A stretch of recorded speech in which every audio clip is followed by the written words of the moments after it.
በድጋሚ ስራ ተቋራጮቹን ለመመልመል የቀረበ የጥሪ ማስታወቂያ።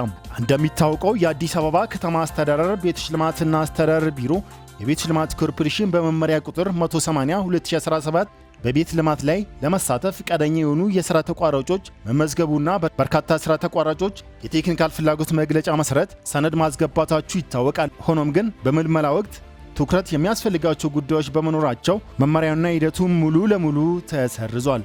በመሆኑም በአዲስ አበባ ከተማ አስተዳደር በወጣው የስራ ተቋራጮች የግንባታ ግዢ የስራ ስምሪት የአሰራር ደንብ ቁጥር 199/2018 መሰረት የአዲስ አበባ ቤቶች ልማት ኮርፖሬሽን በአዲስ አበባ ከተማ በተለያዩ ቦታዎች የጋራ መኖሪያ ህንፃዎች ግንባታ ለማከናወን በግንባታ ዘርፉ የተሰማሩ ከደረጃ 1 እስከ ደረጃ 7 ያሉ ተቋራጮችን መመዝገብ በድጋሚ ይፈልጋል።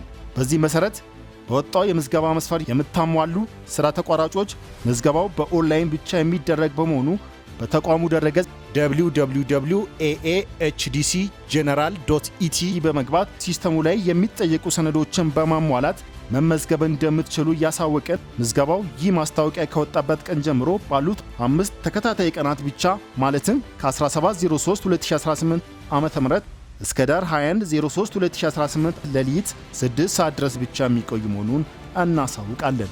አዲስ አበባ ቤቶች ልማት ኮርፖሬሽን